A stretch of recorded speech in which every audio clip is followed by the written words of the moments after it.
नमस्कार, आप देख रहे हैं न्यूज 18 स्पेशल। मैं हूं आपके साथ विभा उपाध्याय। बीजेपी के राष्ट्रीय अधिवेशन के दूसरे दिन प्रधानमंत्री नरेंद्र मोदी ने तीसरे कार्यकाल का ब्लूप्रिंट पेश किया। इस दौरान पीएम मोदी ने तीसरे टर्म में मोदी की गारंटी पर बात की और एक बार फिर से 400 पार का नारा दिया।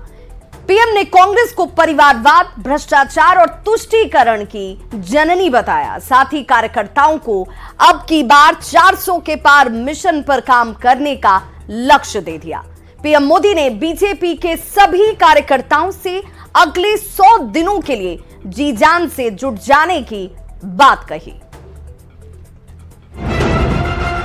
हम तो छत्रपति शिवाजी महाराज को मानने वाले लोग राजनीति के लिए नहीं, राष्ट्र नीति के लिए निकले हैं। राष्ट्र नीति के लिए निकले हैं।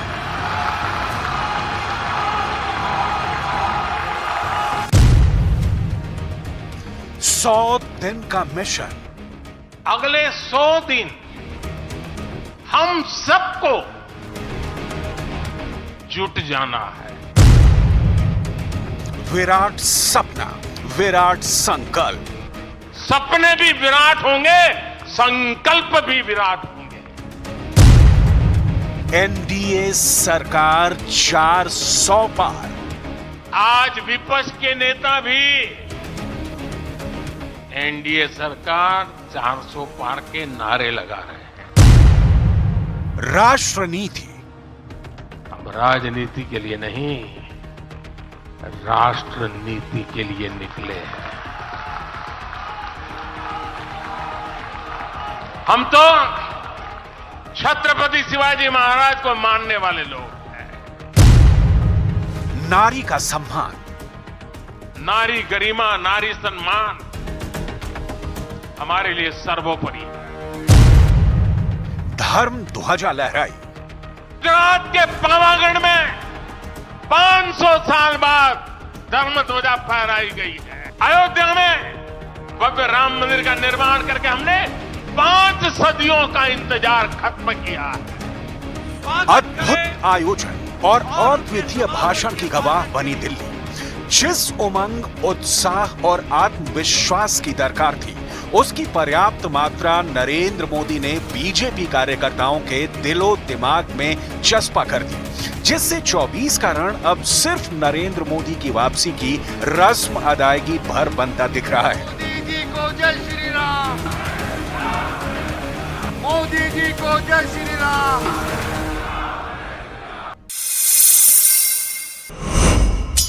आप जानकर के हैरान होंगे, अभी तो चुनाव बाकी है, लेकिन मेरे पास जुलाई, अगस्त, सितंबर के डेट पड़े हुए निमंत्रण दे करके।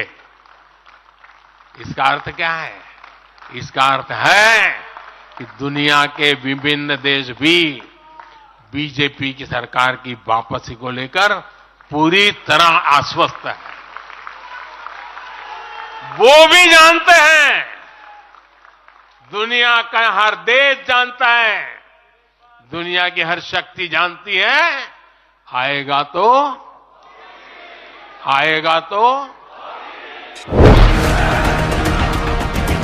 भारत मंडपम में बीजेपी के अधिवेशन में प्रधानमंत्री मोदी ने 24 का टोटल एजेंडा सेट कर दिया। चुनाव की दिशा और दशा भी तय कर दी। नरेंद्र मोदी का ऐतिहासिक भाषण हुआ। एक स्टेट्समैन की तरह पीएम बोले, हर उपलब्धि पर, हर चुनौती पर, राष्ट्र के मिशन से विजन तक का सार नरेंद्र मोदी के भाषण में देखा। नरेंद्र मोदी ने 24 में 400 पार की डिमांड देशवासियों से कुछ इस अंदाज में की।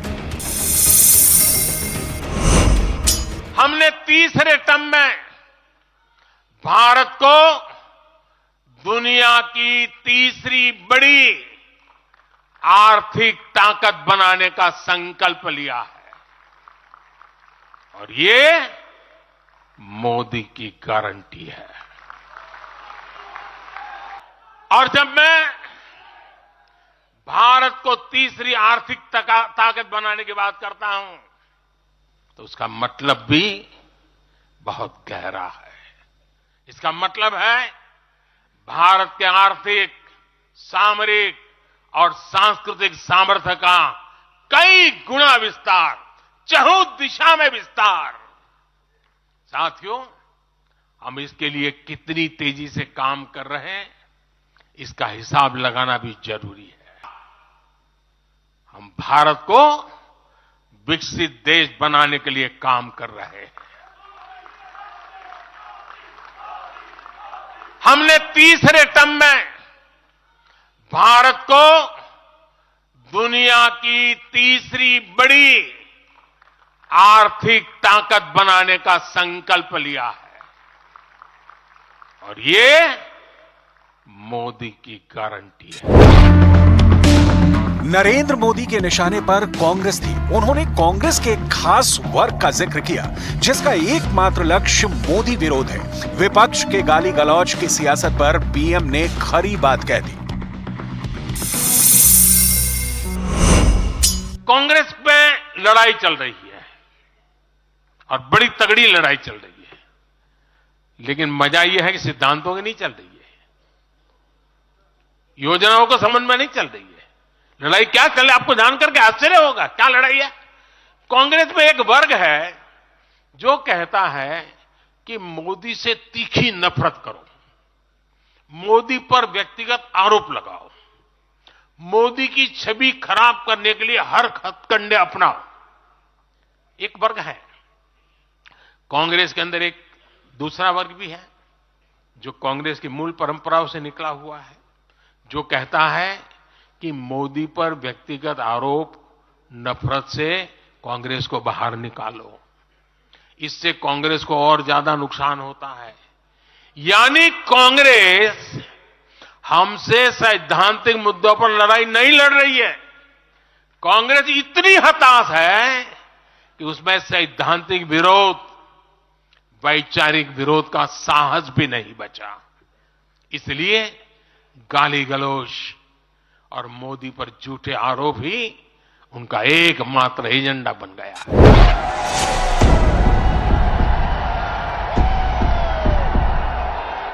नरेंद्र मोदी सियासत में ट्रेंड सेट करते आए हैं, राजनीतिक व्यवस्था को नए और आधुनिक विचारों से सजाते आए हैं। साहसिक निर्णयों और दूरगामी नीतियों ने उन्हें जननायक बनाया है। वहीं 24 के चुनाव में कोई कसर न रह जाए, 400 पार के मिशन को किस तरह अमल में लाया जाए, इसका रोड मैप भी पीएम मोदी ने दिखाया। आने वाले 100 दिनों तक बीजेपी कार्यकर्ताओं को जिस काम में जी जान से जुट जाना है वो ये है। बीजेपी कार्यकर्ता हर बूथ पर अगले 100 दिन तक पिछली बार मिले वोटों में कम से कम 370 वोट बढ़ाने के मिशन में जुटे। फर्स्ट टाइम वोटरों को पूरी ताकत से भाजपा के पक्ष में मतदान के लिए प्रेरित किया जाए। कार्यकर्ता महिलाओं को मात्र वोटर ना समझकर माताओं, बहनों की तरह आशीर्वाद भी लें। गरीब कल्याण के कामों से लेकर विकास की उपलब्धियों के आधार पर जनता से समर्थन मांगे। मंडल प्रभारियों को हर एक पन्ना प्रमुख से 30 दिन में कम से कम एक बार मिलने का टास्क। कार्यकर्ताओं को हर वोटर तक व्यक्तिगत तौर पर पहुंचने का जिम्मा। अब अगले 100 दिन नई ऊर्जा, नया उमंग, नया उत्साह, नया विश्वास, नए जोश के साथ काम करने का है। नरेंद्र मोदी के इस फॉर्मूले पर चलकर बीजेपी को क्या हासिल होगा, इससे ऐसे जानिए। देश में 10,35,000 बूथ हैं, यानी एक लोकसभा क्षेत्र में करीब 1900 बूथ। अगर हर बूथ पर 370 वोट जोड़े गए तो एक लोकसभा क्षेत्र में 7 लाख वोट जुड़ेंगे और पूरे देश में 38 करोड़ वोटर, जिससे 400 सीट के आंकड़े तक एनडीए को पहुंचने में आसानी होगी। मुझे खुशी है कि आज विकसित भारत अभियान की बागडोर भी भारत के युवाओं ने संभाली है। पिछले 1.5 साल में विकसित भारत के संकल्प से जुड़े सुझावों के लिए, और लोगों को ऐसा लगता होगा कि हम बात पता, ऐसा नहीं है। इस पर हम 1.5 साल से चुपचाप काम कर रहे हैं।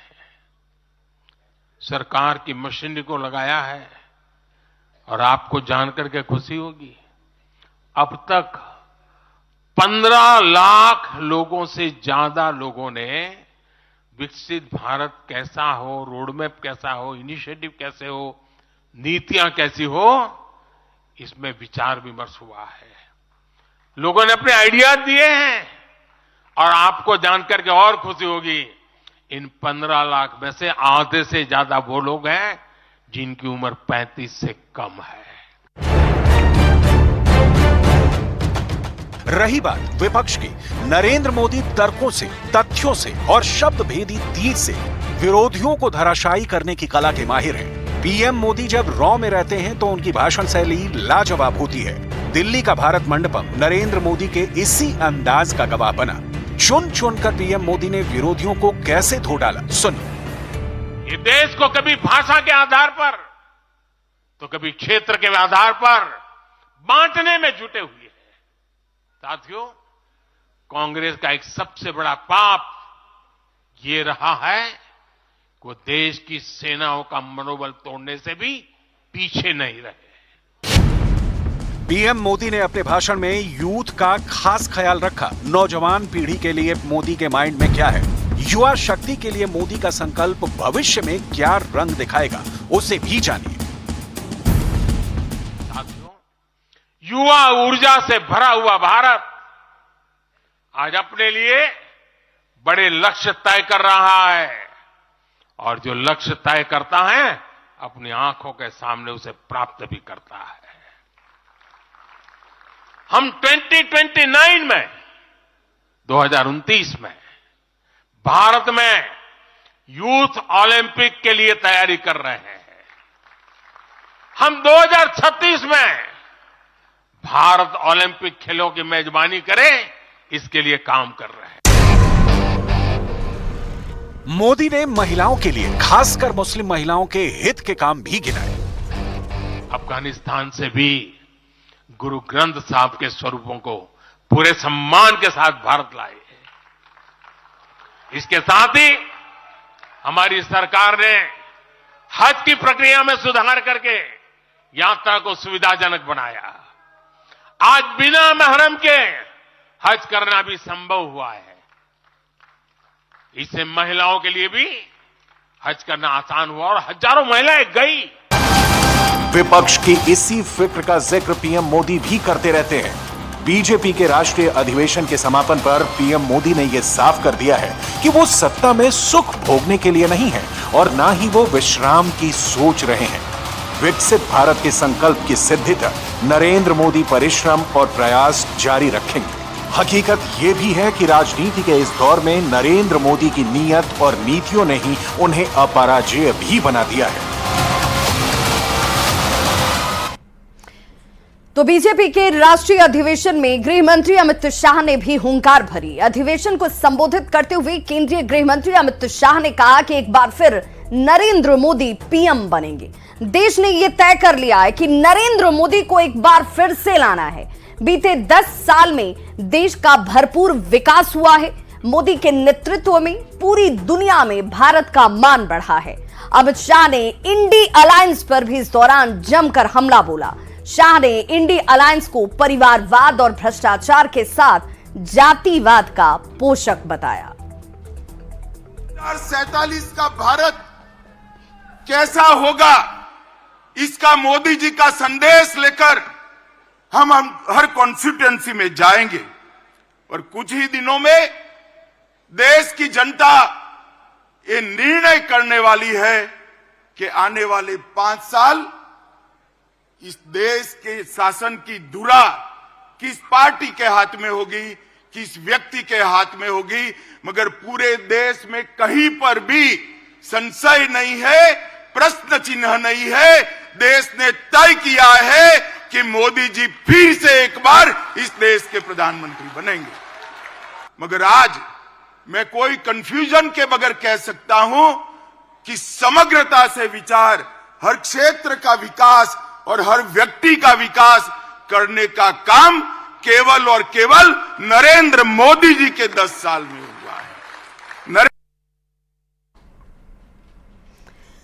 तो धनबाद के जेसी मलिक मोड़ के पास सरस्वती पूजा विसर्जन के दौरान दो पक्षों के बीच जमकर मारपीट भी हुई है। पत्थरबाजी और मारपीट में करीब 10 लोग घायल बताए जा रहे हैं। एसएमएमसीएच में घायल लोगों का इलाज इस वक्त जारी है और मिली जानकारी के मुताबिक मूर्ति विसर्जन के दौरान दोनों पक्षों के बीच आपसी विवाद हुआ। गाली गलौज और मारपीट के बाद कई लोग इस दौरान घायल बताए जा रहे हैं। घटना के बाद पहुंची पुलिस ने दोनों पक्षों को शांत कराया और छानबीन में जुट गई है इस पूरे मामले को लेकर।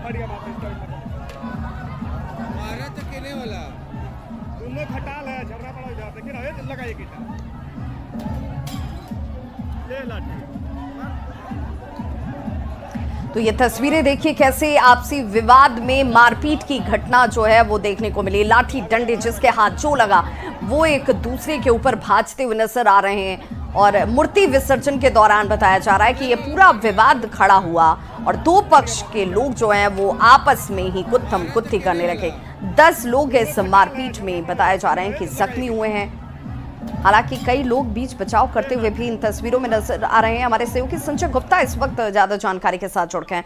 संजय, क्या जानकारी मिल रही है? पुलिस ने कार्रवाई के तौर पर अब तक क्या किया है? फिलहाल तो जब तक पुलिस वहां पर पहुंची, जो भी उपद्रवित है वो वहां मौके से भाग चुके थे, लेकिन जो लोग घायल है उनसे पूछताछ की है, उन लोगों के पता लगाने का प्रयास करें। लेकिन सबसे बड़ा सवाल है कि जो पूजा हो रही है धूमधाम से मनाई गई है, लेकिन जहां जहां भी विसर्जन हो रही है उन जगहों पर इस तरह के उपद्रवित तत्व के लोग जो है तो मारपीट और झड़प की स्थिति बन रहा है और इसमें कई लोग घायल हो रहे हैं। हालांकि जहां भी विसर्जन हो रही है वहां पर पुलिस ये दावा कर रही थी कि उनकी गश्ती दल और उनके पेट्रोलिंग की जो भी पुलिस टीम है वो उनके साथ रहेगी, लेकिन जो तस्वीरें सामने आ रही इससे ये पता चलता है कि कहीं ना कहीं पुलिस के जो दावे थे वह खोखली हो चुके हैं, झूठे हैं। और यही कारण है कि जहां भी विसर्जन हो रही है वहां पर झड़प और इस तरह की मारपीट की घटनाएं हो रही है। लगातार पत्थरबाजी और लाठी डंडे दोनों पक्षों में चली और यही कारण है कि इन दोनों पक्षों में कई लोग घायल हुए और घायल होने के बाद घायलों की स्थिति के बारे में कोई जानकारी इस वक्त? फिलहाल जो घायल है उनकी स्थिति सामान्य है और उन लोगों से पुलिस पता कर रही है कि आखिर ये उपद्रव और ये मारपीट के आखिर से क्या कारण था, क्योंकि दो पूजा कमेटी एक ही मोड़ पर है। उसके बाद दोनों पुलिस के कोई आला अधिकारी इस मामले में कुछ बोलने को तैयार नजर आते हैं क्या संजय? क्योंकि जब ऐसी परिस्थिति थी तो इसे लेकर सुरक्षा के इंतजाम पहले से होने चाहिए थे। पुलिस के जिन जवानों की तैनाती के दावे किए जा रहे थे वो आखिर दूर दूर तक क्यों नहीं दिख रहे हैं? इसे लेकर कोई जवाब दिया उन्होंने? फिलहाल तो इस मामले में लेकर अभी पुलिस की तरफ से कोई भी बयान नहीं आया, लेकिन पुलिस जो है उन लोगों का पता लगा रही है कि आखिर उपद्रवी कौन थे और कौन सा ऐसा मामला हुआ था जिसके बाद ये झड़प और ये हिंसक घटना हुई थी। फिलहाल इसको लेकर पुलिस अपने तरफ से जांच प्रक्रिया में। चलिए, बहुत बहुत शुक्रिया संजय गुप्ता इस तमाम जानकारी के लिए।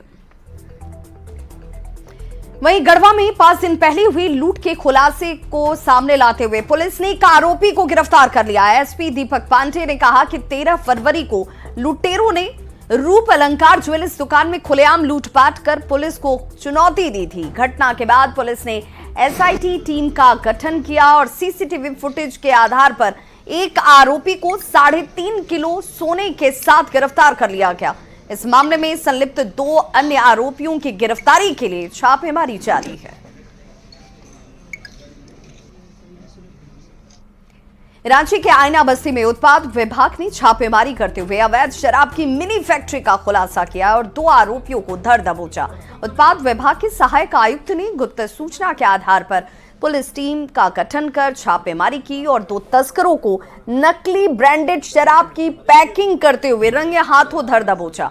आरोपियों के पास से 48 पेटी विदेशी शराब की बोतलें, 10 पेटी नकली शराब, कुल 522 लीटर अवैध शराब सहित इनोवा कार को जब्त किया है।